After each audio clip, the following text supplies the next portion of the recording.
Hiya, and welcome back to Heart of Amethyst, the game that teaches us that I don't know. I genuinely don't know. I wish I did, but I don't. Better. Anyways, let's just hop right in. I have to be like super gentle, otherwise my microphone's going to flip the fuck out. My microphone always fucking does this. Darkness enveloped my whole consciousness. Oh my god. Thank you for the sub. Thank you. Darkness enveloped my whole consciousness. Once more, I found myself in a pool of nothingness with no physical body to call my own. Hang on. My levels too high? No, they're not. I just turned that down, and there we go. I could hear many voices all over the void, whispering to me, calling me, taunting me. I couldn't help but wonder if any of this was real or if it was just my fucked up brain playing tricks to me in my sleep. As of late, I've been able to retain more and more details about these dreams of mine. Each time the voice in my head keeps getting louder and louder. But before it can reach me, I'll wake up. It scared me to think that this time it would actually catch me, but it never does. Even so, every fiber of my being was on high alert, ready for whatever had to happen.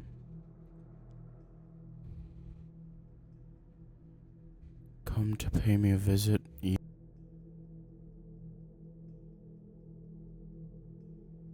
Sorry, wrong knob.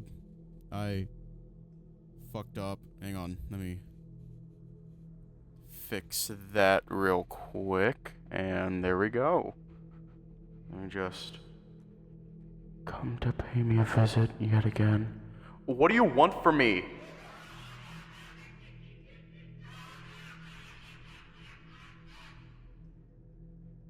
Was that the fucking Flowey laugh? Hold up, hold the fuck up. Indeed it was. As I asked that, the eerie voice laughed maniacally, which caused a stinging pain to spread throughout my entire being. Shut up, shut up! Please, stop! I pleaded, but nothing happened. The pain never ceased and the taunting continued. Wave after wave of excruciating pain rushed through me. I couldn't tell what was happening anymore, and I'm sure that if I had a body, it would be revolting and thrashing around. How is this possible? Why am I feeling this much pain in a dream? You are a fool. Nothing but a pawn in a much bigger game.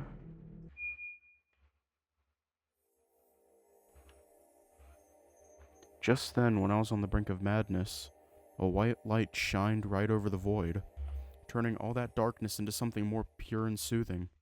I no longer felt pain, and the aches of my soul felt meaningless. As my consciousness started to fade, the last thing I saw was a silhouette of... Mom! Thank God he's wearing pants. It's secretly Lord Gary. Yeah, we're almost naked, but we're not. Toxic, yeah. Oh no. I woke up in a cold sweat. I was drenched in it, actually.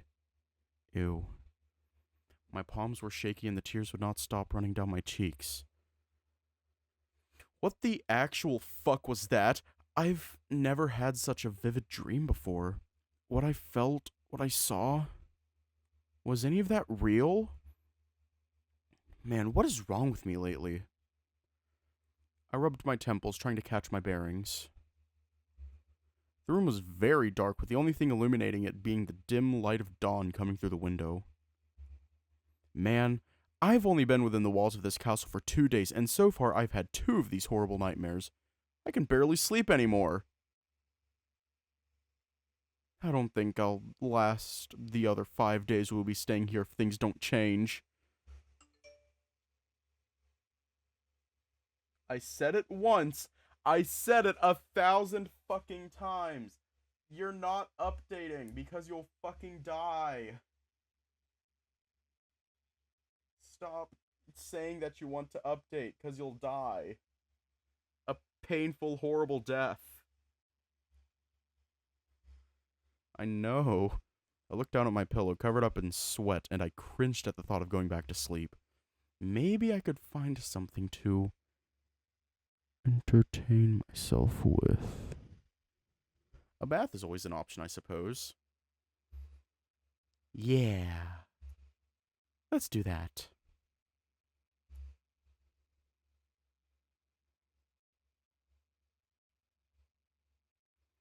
After one long and very relaxing, if you don't mind, Axel, I really don't want to talk about it. After one long and very relaxing bath, I decided to just wander around the halls of the castle. Eventually, the mindless walking took me to a stone bench under a tree in the castle's gardens. I yawned, feeling the lack of sleep finally getting the upper hand on me. Goddesses, was I sleepy. Sleepy and unoccupied. Even so, I really didn't want to go back to bed, as that dream shook me to my core. So I tried to come up with a plan to entertain myself. And after a few minutes of thinking, I decided that the best option would be to... That's something.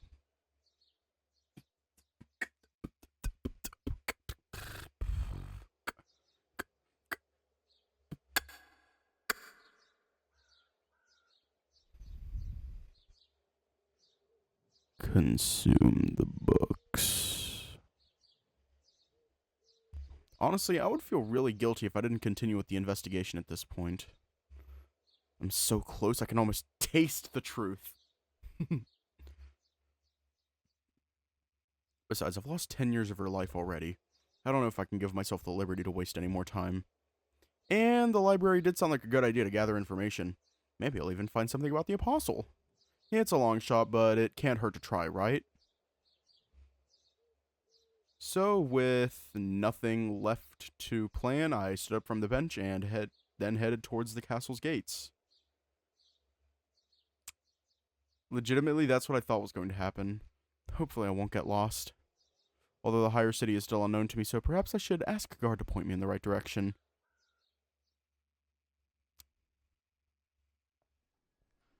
The day will never come when I'm not impressed by this scenery. Row after row of books perfectly aligned and organized in massive shelves that reach all the way to the ceiling.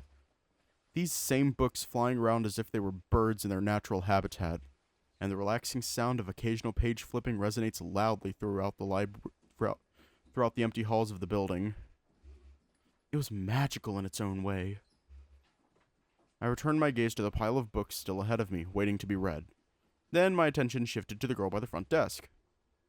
The attendant was sitting just a few feet away from my table, reading a book while drinking some hot tea. As she noticed me staring, she waved her hand and offered me a sweet smile. I was quite lucky to run into her, as she kindly helped me search for the books I was looking for. Without her, I wouldn't have been able to find even a single one of them. All that after I explained who I was, of course, as the library was not open for everyone. So the fact that she offered to help me with the whole ritual thingy was more than kind enough. It was my second time seeing it, but it remained just as impressive. In any case, I decided to not dilly-dally for longer in my thoughts and return to my reading. I was currently inquiring about the church's history and making, but it was honestly taking me nowhere. I pretty much knew or heard about all of it already. So at that point, after 5 hours of reading, I felt like I was wasting my time. Goddesses, my head can't take anymore. I leaned back on the chair, sighing deeply as I closed my eyes, trying to relax myself. I could easily hear the bones in my back snapping as I've been sitting here for far longer than I should. What made this even more frustrating, though, was the fact that there was not a single mention of the Apostle, the purple eyes, or the involvement of the church in any sort of shady business. So they either covered their tracks masterfully, or they indeed have nothing to hide. But that can't be true. It just can't. It's just a gut feeling, but I'm sure of it. They're hiding something. Soon a flashback of that time came back to me. The fire, the glint of the dagger, the taste of blood, the look on her face. I trembled at the thought of my own memories. I tried to repress them as much as I could, but in times like these, When boredom and stress piled on, my brain just bombarded me with them. I was not expecting any visitors. A cranky and unknown voice whispered those creepy words behind my ear, making me lose balance and hit my head with the floor as I fell from my chair. I hissed at the pain and held the point of impact with both my hands.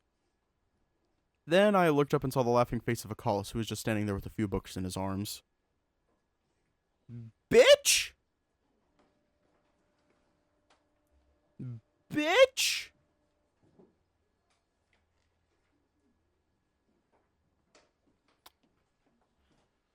It's Acollis. Why is Pookie a not allowed word? Why is Pookie not an allowed word? Like, genuinely, it's not that bad, I think.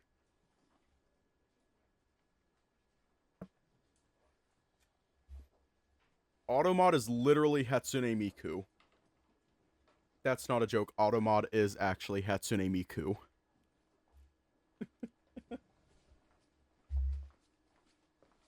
Always watching. Exactly. Always watching. Then I looked up and saw the laughing face of Acollis, who was just standing there with a few books in his arms. What the fuck was that? Keep your voice down, please. You're at a library. Even as the assistant scolded us, Acollis' grin never vanished as he walked to the other end of the table and placed those books down. I, on the other hand, stood up from the floor and picked up the chair that had fallen with me. Also, you're not supposed to rock the chairs in the library. Consider that a lesson. Screw you, man. That hurt like hell. Well deserved. It's time to drink water. Bitch. Anyway, what are you doing here? I would expect you to be anywhere but here. Well, I wanted to read a little about, you know, the investigation. I pointed towards the books I was reading in hopes that he would understand what I meant. After all, he was the one that had helped me with it previously. I see. Sorry to disturb you. No, it's okay. Aside from some head trauma, your presence is more than welcome. Acollis liked that. Acollis' cheek turned a little red as I said that, but he quickly hid his face behind a book. Only his eyes poked out, and they were curiously looking at me. I, needed someone to talk to. Acollis was normally a very level-headed person, so I figured I could talk to him about some of the problems that were eating me up. Maybe that'll help me relax. Sure. What do you wish to discuss? Talk about our nightmares, the king's proposal, or the princess's situation?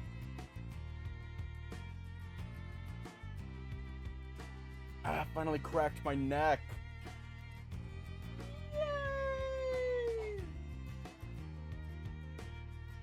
We're going to talk about the creepy dreams. Well, there's something that's been bugging me for the past few months, and it's been getting even worse in the last few days. I don't know what to do. You see, I've been having these vivid nightmares lately. I didn't want to bring it up before because I thought it was due to stress, but it's getting out of hand. I can't even get a good night's sleep anymore. Nightmares, you say? Acollis pressed his hand against his chin and then looked to the side, probably trying to sort out his thoughts. Your first hypothesis was not entirely wrong. Nightmares usually occur due to traumatic experiences and stress. Dreams are often related to the reinforcement of neural connections, which means if your brain believes you are in danger, that will be represented in your dreams as a way of self-defense. In other words, your brain is training you for the worst when you sleep. Do you consider yourself to be in great peril? I don't think so. At least, not right now.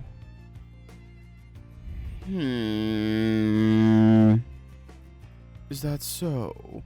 Maybe if we analyze the content of the dream, we can come up with a hypothesis. What have you been dreaming about? I felt a little nervous at the time, as I didn't want him to think I was insane, but I really needed the opinion of a professional. I couldn't go on like this, it was turning me crazy. So in my dreams, I'm floating in this big pool of darkness. I'm surrounded by it, and even if I have no body, I can still feel how it has a hold of me. I can't move and I can't scream, and as I've said, I'm just a conscience floating in nothingness. Why do I feel like that's a reference to I have no mouth, yet I must scream? You know, like, I think, therefore I am. Because it's giving that. The dreams are giving I have no mouth, yet I must scream. I don't know why. Probably just the words I can't scream. The horror.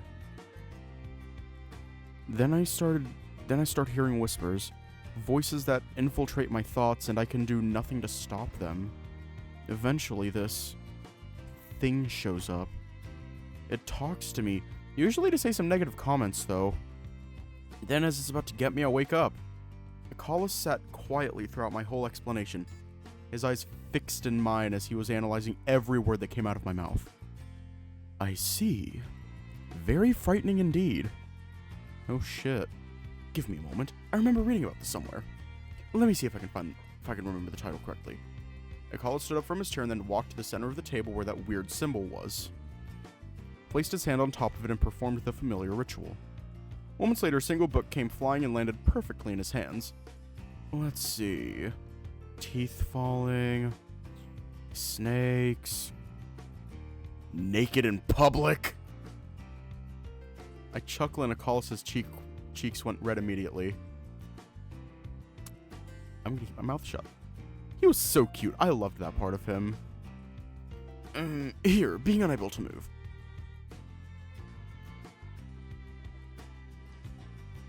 This type of dream, where immobility takes place over our movements, is rooted in the fear of making momentous decisions. Fears of facing crucial situations manifest themselves in paralysis, as a stress alert in the face of pending decisions. Does that make any sense to you in your current situation? Yeah, it's actually kind of uncanny how accurate that is. I told you, dreams train you for the worst. So this dream is probably your brain telling you that a decision needs to be done. Once you do, I believe you'll be able to relax and the dream will go away on its own. Thanks, man. No problem. I'm glad I could help. Ah, shit.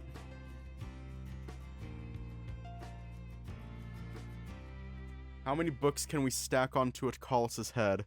These are the real questions that plague us as a society. Yeah, I miss using the mic.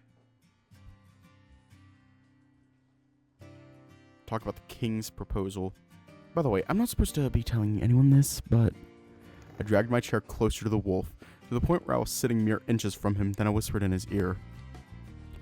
The king asked me to be the princess. What? Akala raised his voice in a moment of astonishment, making the lady from the counter give us the dead eye. Akala's cheek turned a little red in return, but then he leaned closer and whispered to me. Is that a joke? Trust me, I wish it were, but this shit is real, man. He wants me to take the position for a few months before the prince is crowned as the next king. I have until the end of the week to make a decision. That is madness. What is the king thinking? I know, right? That's what we said, but he didn't listen. Well, maybe he's got a plan? Akala tried to encourage me with a smile, but he was really nervous as well, so it didn't work out pretty well. The king is a very wise man, so perhaps this falls within his calculations. And for your sake, let's hope it does. What do you mean? Eli, this is serious. Probably more serious than what you give it credit for. The king's advisor is the second most important position in all the kingdom. Anything could happen. Akala, you're freaking me out, man. Stop it. I'm sorry, it wasn't my intention. The wolf looked down, a little ashamed of himself. While I really appreciated his concern, him freaking out wasn't helping any of us. Can you tell me at least a little about what it means to be a royal advisor? Of course, at least I can help with that. He adjusted himself, hence returning to calm mode. So as I've said, it's a really important position.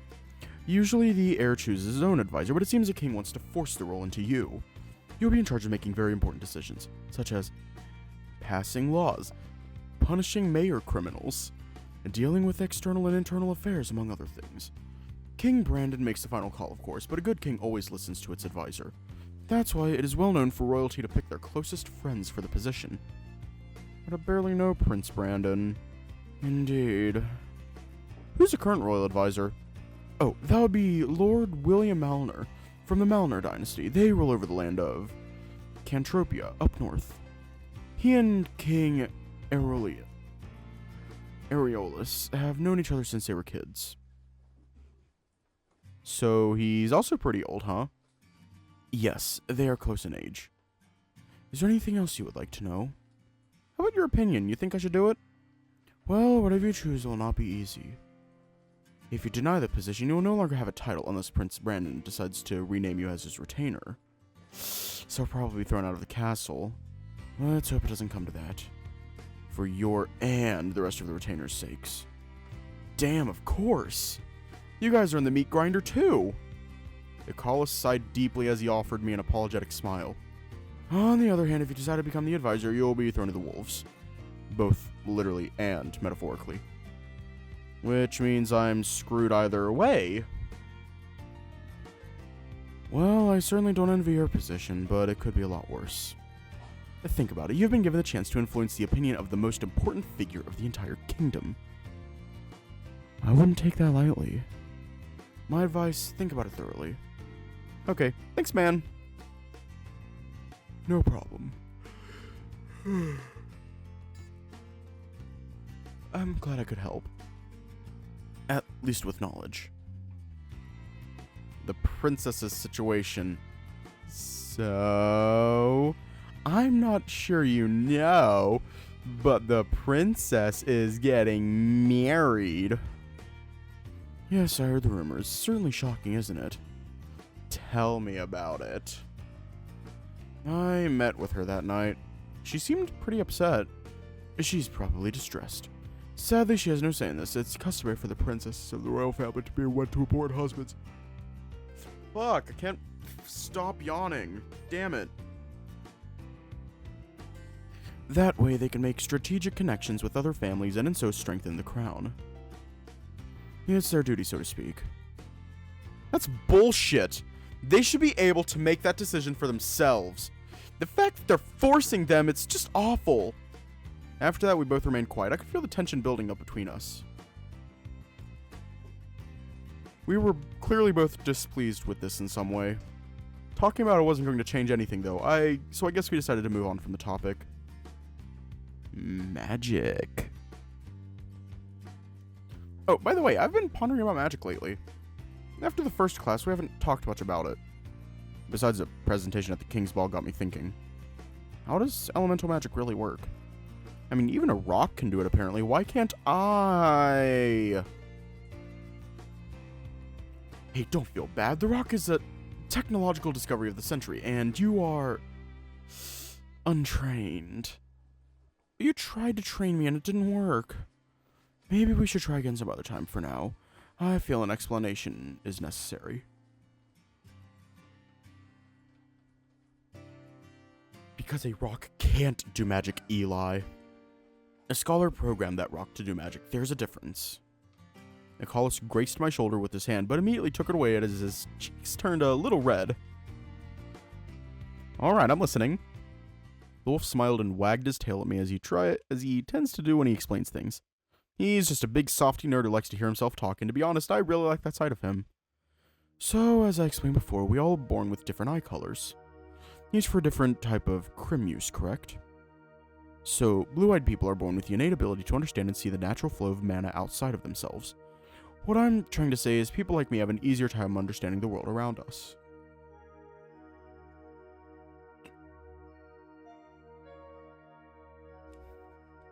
Even a kid can create a small fire if it tries hard enough. And that's why elemental magic is considered the most basic type of magic. Hence why it's widely used for most research. It's very easy to learn and it has many practical applications. But what exactly do you control? Well, take for example, the book system in this library. As you focus your senses and guide the crim, the book seems to float, but it's not really floating. It's just its mana being altered. Another example would be the crim present in the air itself. If I make it go faster and faster, the particles will soon turn into a flame. It's incredible, but it certainly has some sort of limitation, right? Only limitation would be organic matter. Blue-eyed people cannot affect any type of animal or plant. Akala seemed content with his explanation, as he leaned on his chair and crossed his arms. I, on the other hand, still had one last question I wanted to ask. So what if I accidentally started a fire? Could I stop it with magic too? A good magician will let the fire out of his control in the first place. But if they must, they could just slow down the crim around the fire, move away all the oxygen surrounding it. It would go down by itself that way, although it would certainly be harder to perform.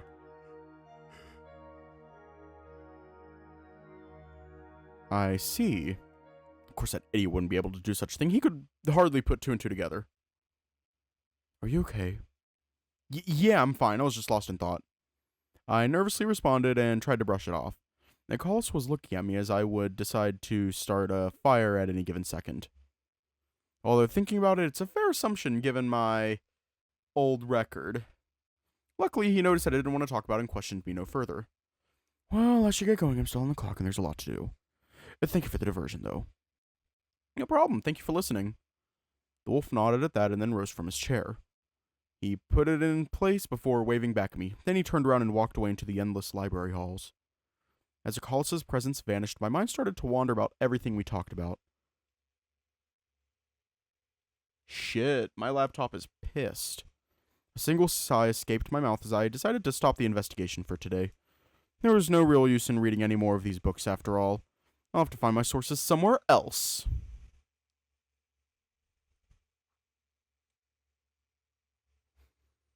Oh shit. Just make a save. I'm not gonna speak for him. I'm a fucking back.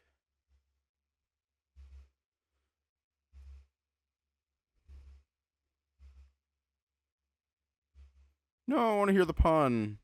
I'm sad.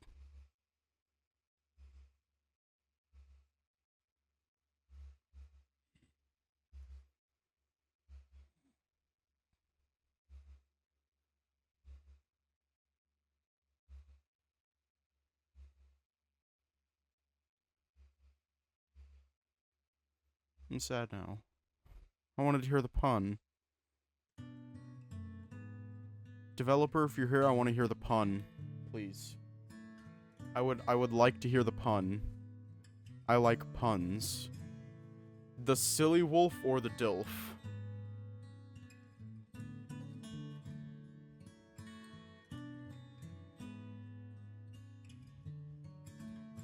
I mean, either way, it doesn't really matter too much. Because we can just start at chapter 4. We can literally just start at chapter 4 because, like, I'm pretty sure this is all the same. Yeah, if I'm not mistaken, it's all the same. Or relatively the same.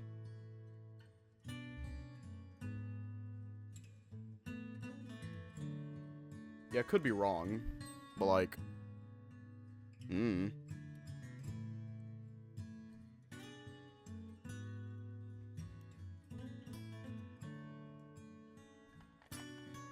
No, don't do that.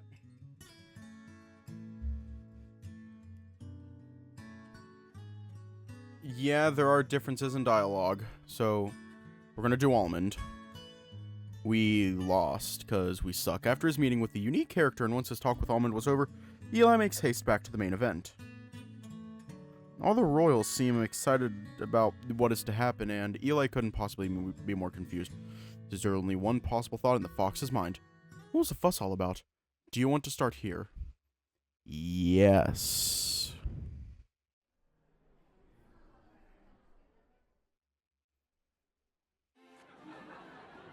Fucking Brandon.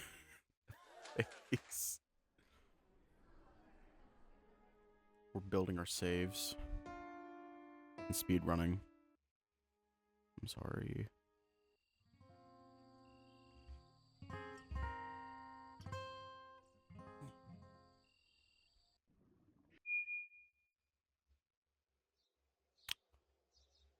Which one is almond?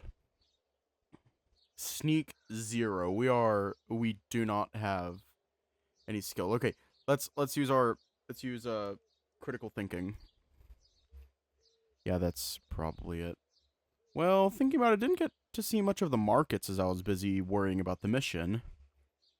Maybe going there could help me relax. Yeah, I'll get myself something nice and perhaps eat at one of those fancy restaurants. Gotta spend my salary somehow. The king insisted on paying me 2 silver andrews a week, even though I clearly didn't need it. But you won't hear me complaining about it. So with that in mind, I stood up from the stone bench, cracked the bones of my back, and then headed for the main gates. Today, Eli goes to town!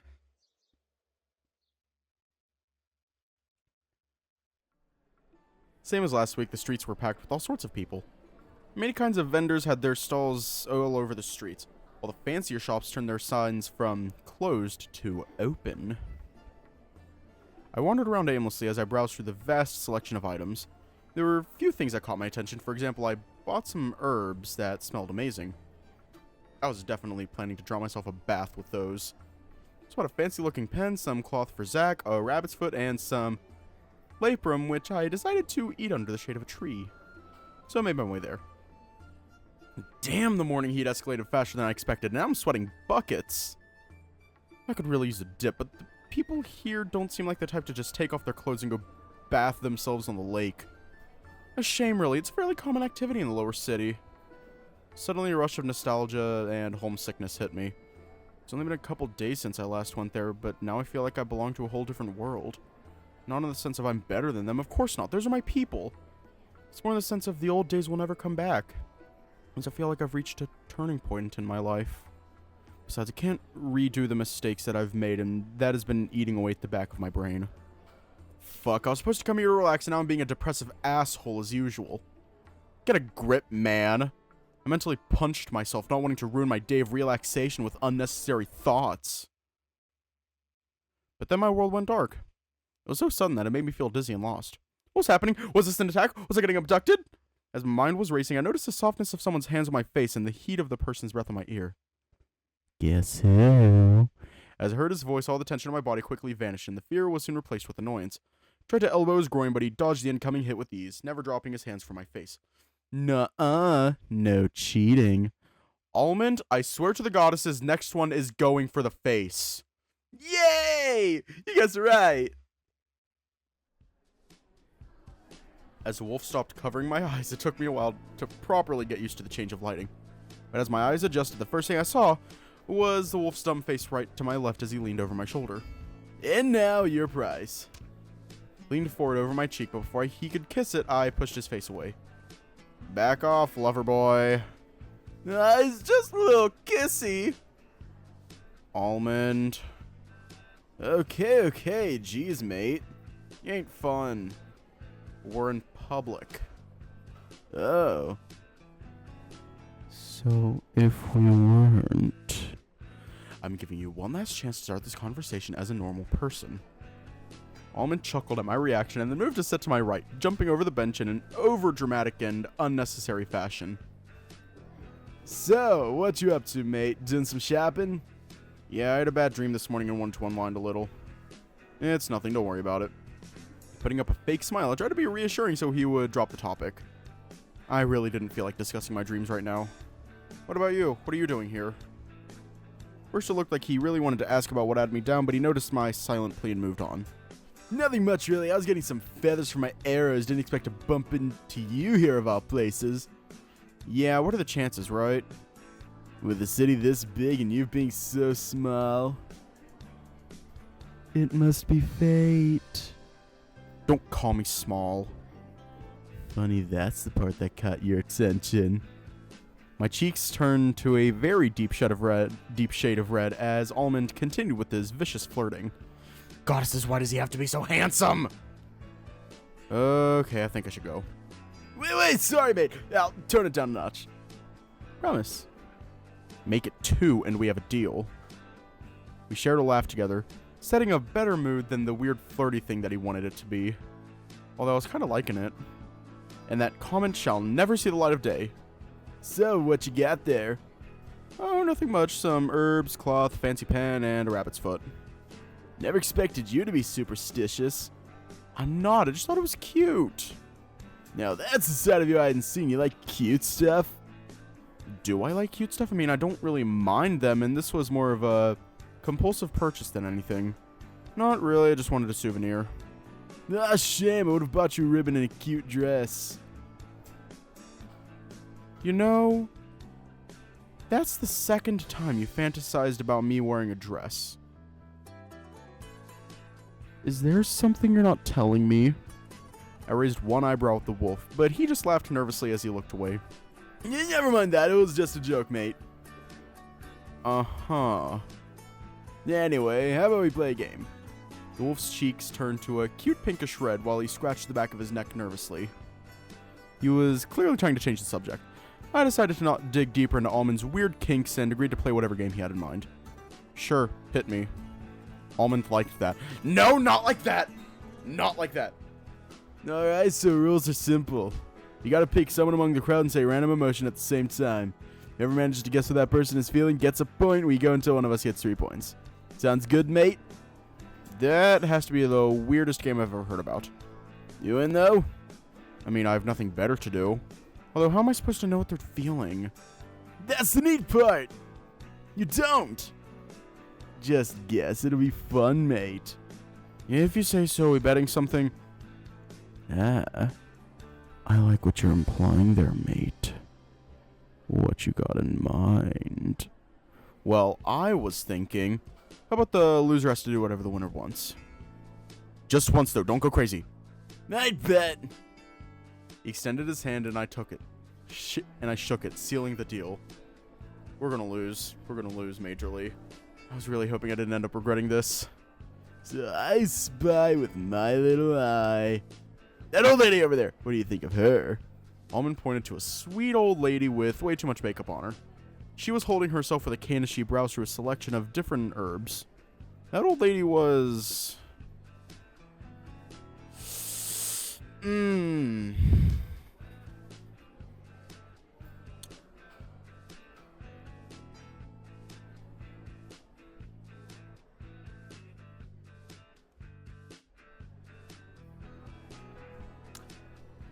Fuck. Yeah. Well, she's not exactly smiling. Maybe she's bored. I mean, if you just base yourself in just observation, it makes sense to think that. But you're wrong. She's horny. The fuck? Just look for a second. I did as he said, and soon enough, a young lad approached the lady and gave her a passionate kiss on the lips. Ew, gross, man. It looks like Granny is going down to town tonight. How could you even guess that? She was looking at cinnamon and ginger, two of the most common aphrodisiac herbs known. Besides, she had this look in her eye. What does that mean? Anyway, ready for round 2? Not really, but sure. Let's do it. I'll pick this time, though. I don't trust you now. I said accusingly, but he just raised his hand and smirked. I've got nothing under my sleeves. Don't even have them. Rolling my eyes at the wolf, I turned towards the crowd, squinting my eyes as tried to focus on picking someone. There must be at least 100 people in the market at the moment, but nobody caught my attention in the slightest. They were all just minding their own business, not really showing any observable emotion. As I was thinking that, I spotted a few kids running around while their mother scolded them. The 2 kids were going under the stalls, bumping into people and hitting each other with sticks. Her, the mom with the 2 kids over there, she is... I wouldn't say she's angry or even embarrassed, really. I'd say she's more frustrated.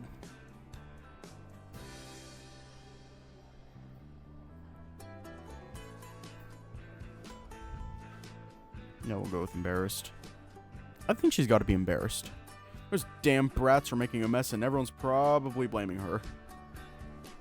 You think? I personally don't see anyone caring. They're just minding their business. To me, she's more frustrated than anything. Those 2 are not listening to her at all. Pretty much, it's like she's not even there. Yeah, I guess you're right. God damn it. Well, game's not done. We gotta pick someone else. Wanna do it, mate? Sure, let me think. Once more, I directed my gaze towards the crowd. Oddly enough, I became more competitive about the silly game than I was willing to give it credit for, so I decided to make it harder for him. There, that guy by the bakery. I pointed at an elegant, middle-aged fellow who was currently reading a book as he chilled with a cup of coffee in his hand. He seemed like a regal gentleman by the way he was behaving, although his eyes looked a little tired, or more so, relaxed. He also appeared to be very immersed in his reading, as he wasn't paying attention to anything that was happening around him. You sure? That's a tough one, mate. Sure am. Or are you scared? No, I just don't want you to complain when you lose. Not gonna happen. We'll see. So, tell me, mate, what's that fella going through? Alright, Eli, focus. That man was clearly... Fuck. Is he reading Yaoi? Damn. That's brave. Fucker's on AO3. Fucker's reading Wattpad. Fucker's on fanfiction.net.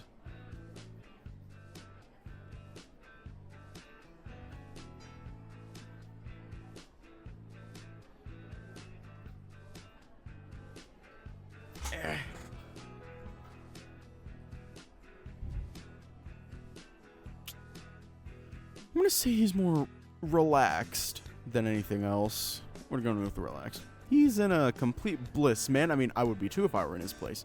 Got his coffee and his book. He's just chilling. Almond looked at the man intensely. Wolf had his hand on his chin with a very serious expression, both of his eyes drilling holes into the man's skull. He was staring so vividly at him that I could swear Almond's eyes were glowing a bit. But it was probably my imagination. He's heartbroken. Huh, you're crazy. Look at him. He's really content. Out of the blue, the man put the book down on the table, and soon a single tear ran down his left cheek. It was clear that the man was trying to hold them, as he didn't want to cause a scene. Damn. That was a complete 180 in a split second. How did you know? And don't give me that bullshit you pulled with the granny. There's no way you could have known just by looking at him. Oh, well... Almond. I crossed my arms and looked at him with squinted eyes. He was definitely hiding something from me. Spill. Okay, don't get like that, mate. It's just a little soul magic, no need to get your feathers all ruffled. Aha! I knew you were cheating. Your points don't count then, you cheater!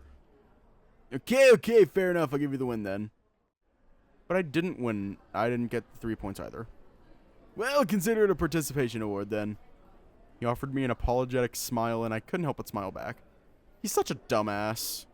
So, what do you want me to do? I'm all yours, mate. Oh, that totally slipped my mind. I'd forgotten entirely about the dumb bet. Well, try to come up with something embarrassing for him to do. A better idea came to me. I want you to teach me about what we were doing. You know, soul magic. Oh, is that all, mate? You sure you don't want to kiss or something more?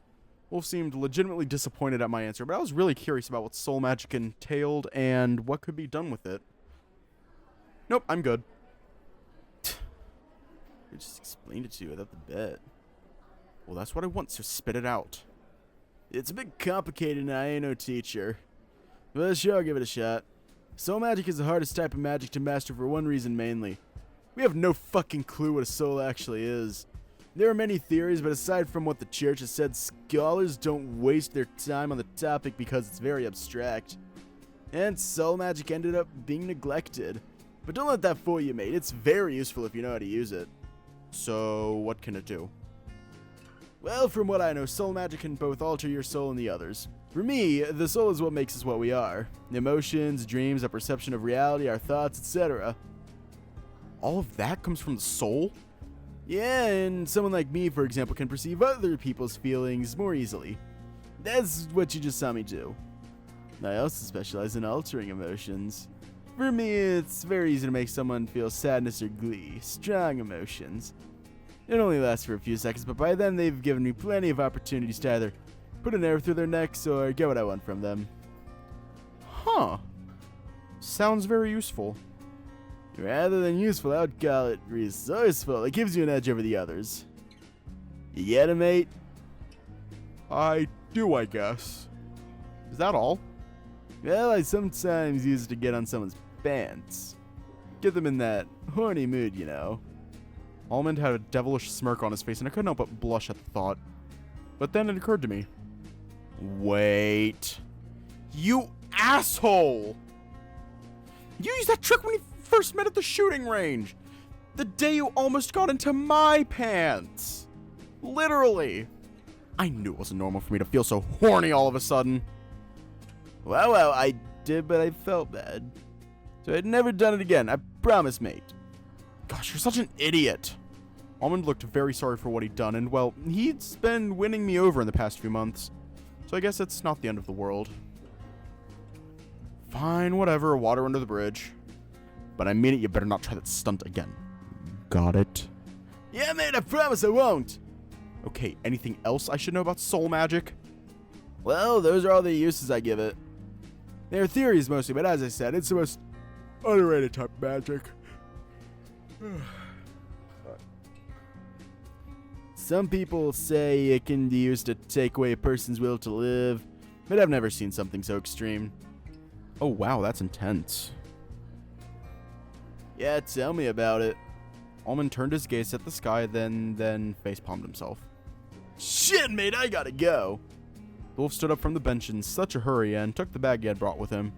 Now see you around, I've got stuff to do. Alright, take care, man. Wolf gave me one last smile and a wave before he set off into the crowd. I, on the other hand, remained there, finishing my half-melted laprum.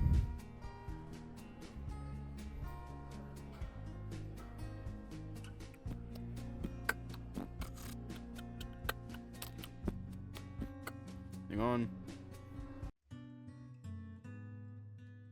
Got one more. The Dilf. Everyone's favorite. Roderick. Did we win or lose? We fucking died. After his meeting with the unique character and once his talk with Roderick was over, Eli makes haste back to the main event. All the royals seem excited about what is about to happen, and Eli couldn't be possibly more confused. So there's only one possible thought in the fox's mind. What's the fuss all about? Do you want to start here? Yes.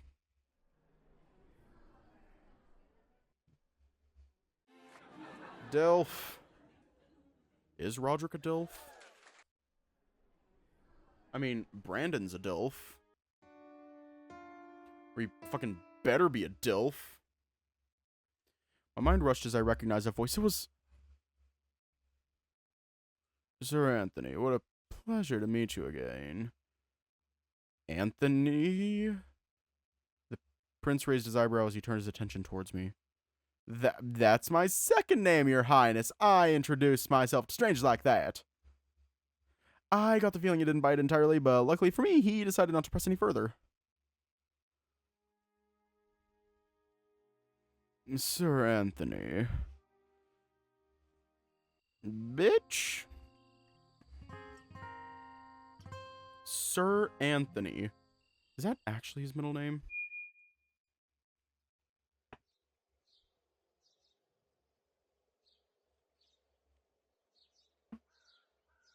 I can't remember. Ah, fuck. Yeah, I'll just finish this.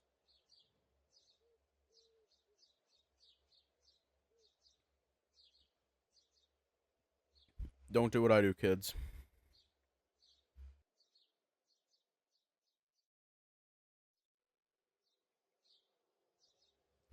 Alrighty. Know what? It's been ages since I last trained. It felt like forever since I had that duel with Eddie, and I didn't want to get rusty. Besides, what better place to train than the Royal Castle's barracks? I'm sure the exercise will help keep my mind off of things. Between the dreams and the stress of the looming position as a royal advisor, I've been feeling like my head is going to explode. It's time to take these puppies for a walk, I said to myself, referring to my muscles, which have increased in mass since I started training with the sword. And so, not wanting to delay any further, I stood up from the bench and walked off towards the barracks training ground. We're gonna die. Once I made it there, I was not expecting to see so many people. At least half 100 men were either sparring or using dummies as their partners. Some of them were using wooden swords, but most of the men here were actually practicing with real steel. Gosh, I hope it's edgeless steel, or else an accident is bound to happen. And yes, in case you were wondering, most of them were shirtless, so there's no lack of eye candy. In any case, I tried to stay out of their way as possible. I wandered around the field, trying to see if there was any extra wooden swords for me to train with, but so far no luck. Actually, some of them were just practicing with their fists, so I'm guessing there must be no spares. Defeated, I sighed and leaned against one of the surrounding trees. I bent my head backwards and closed my eyes. I was starting to feel very sleepy, plus the sound of clashing steel and manly grunts was somehow relaxing. But before I could notice, I dozed off. Hey, was someone there? Please leave me be. I really need this. Wake up, grunt! A kick woke me up from my slumber, and I knew damn well who it was. You know, according to the fairy tale, you have to kiss the princess to wake her up, not kick her on the ass. You're not a princess, and I'm not kissing you. And I told you to read a better book. Now, care to explain what the fuck you're doing here? Noticed a few soldiers gazing our way. Mostly curious looks who didn't know who I was or why I wasn't training. However, they soon looked away as they noticed Roderick was involved in the matter. Well, I was thinking about training for a bit. Don't want to get rusty and all. But no spare sword, so I just took a nap.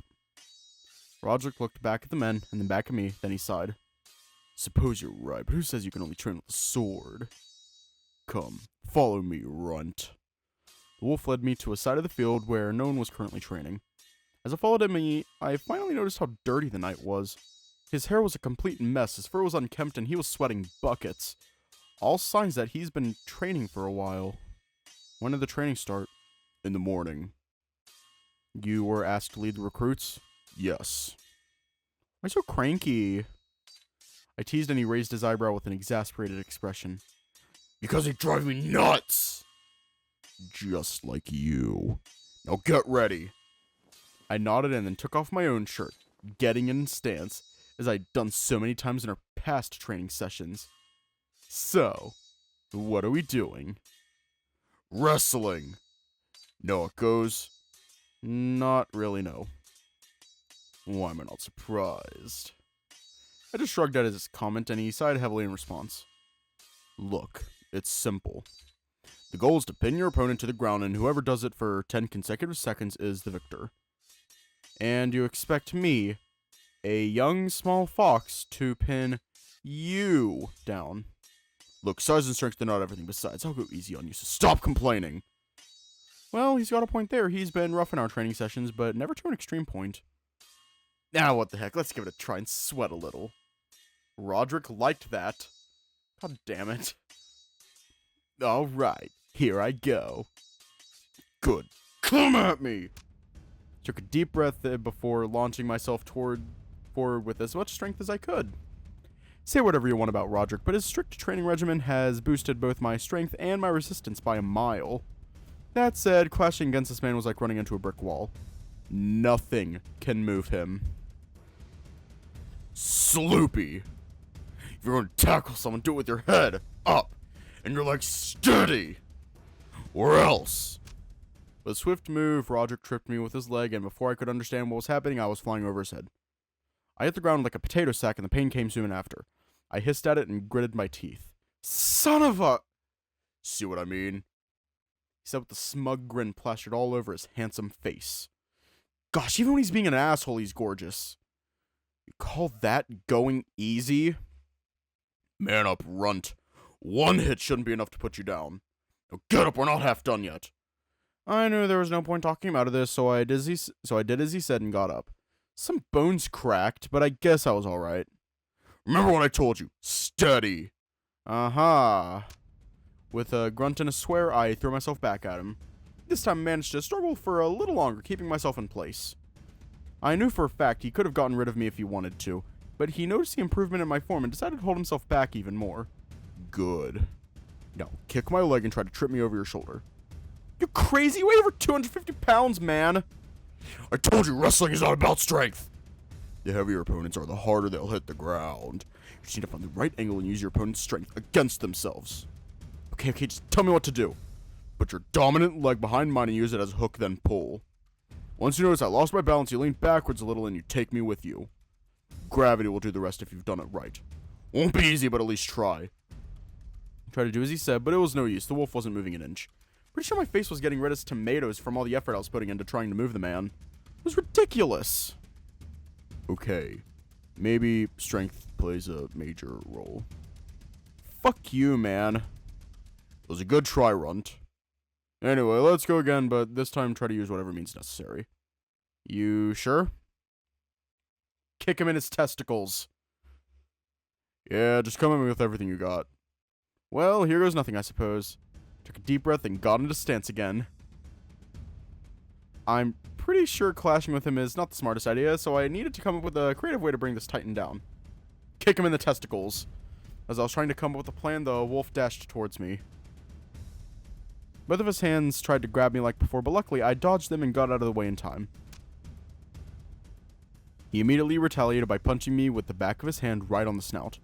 Didn't hurt much, but it gave him a big enough opening to jump me and pin me to the ground. Before I could do anything, I had a huge, smelly, sweaty wolf on top of me. With just one of his hands, he grabbed both of my own and held them together while using the other one to grab my neck gently. Good reflexes, but we still got a lot of work to do. Never stood a chance. No, you did. Stop thinking like that, damn it! But No, Grunt! You need to stop selling yourself short! That's a problem with your mentality. Why didn't you ask to join the training? You had every right to do it, but instead you just went to the tree and dozed off. You know how weak that made you look? They were laughing at you. And it pissed me off! I didn't think about that. Of course you didn't. That's my point. Gotta start making people respect you, and to do that you need to respect yourself first. I swear, I was trying to pay attention to his pep talk, but the wolf was really close to me and it was getting to my head. So close that I could feel his warm, rapid breathing hitting against my face, and I could smell his musky scent very clearly. We're gonna stop it for the ad when we break from the ads. Fuck. I didn't even realize the ad started. I'm sorry. Didn't even realize. Do your no ads dance.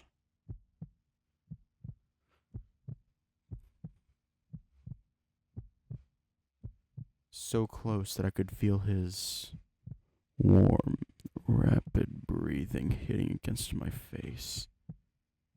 And I could smell his musky scent very clearly. Gosh, it was strong. Oh no, Eli Jr., don't do that. It is not a good time to. Get up, it's enough for now. The wolf let go of me, sitting himself back on his feet. Me, on the other hand, stayed on the floor as I tried to compose myself. Oh, come on, you barely have a scratch. Just let me catch my breath, okay? I'll be with you in a second. I turned to my side, not wanting the whole class to see the growing that I had at the moment. It took me just a few seconds, but under his gaze, it felt like an eternity. What was I thinking, getting all riled up like that? I need to get a hold of myself. Besides, I'm afraid of what the knight would do if he found out I'm... You know, for not being a red-eye, you've gotten pretty tough in the last months. The wolf said, getting me out of my own head. He then offered me his hand, and when I took it, he boosted me up with ease. Pretty impressive how fast you adapt. What does that mean? Why would the color of my eyes matter? Collis didn't explain it to you? He explained it a bit, but I didn't fully grasp it. Mind giving me a quick rundown?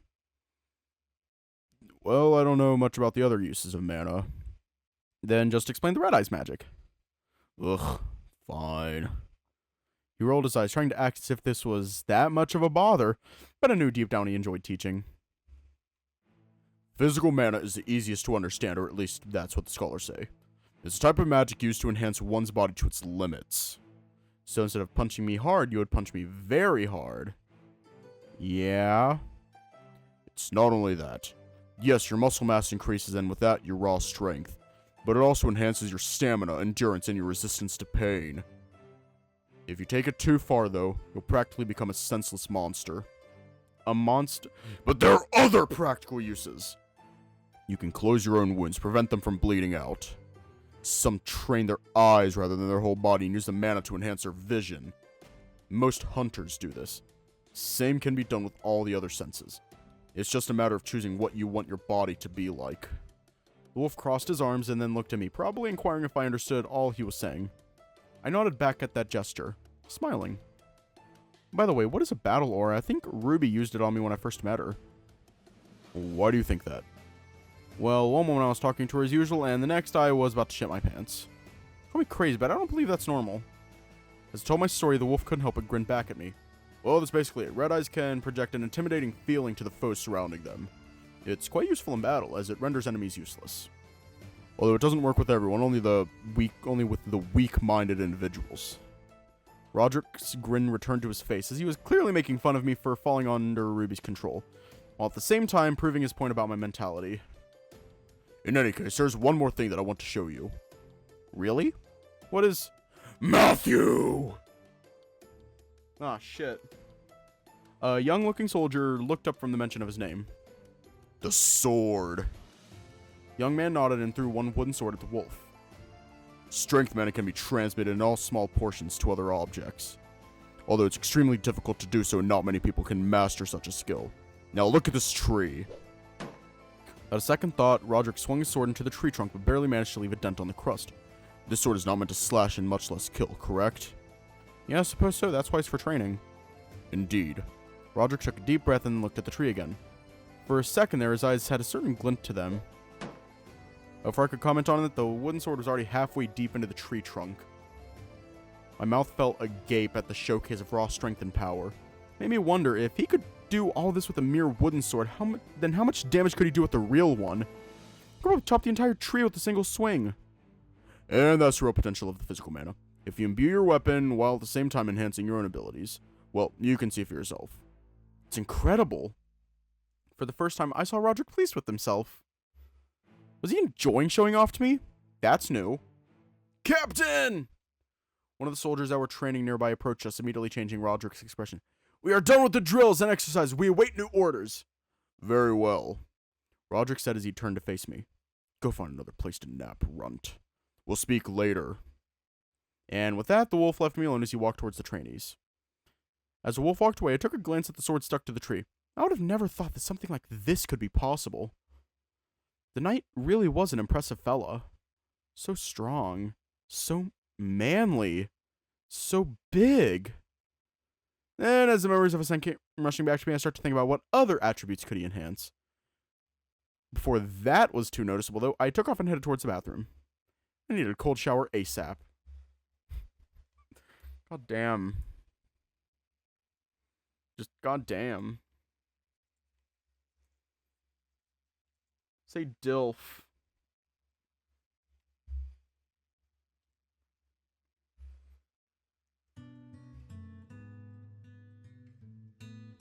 Alright, my brain is dead right now.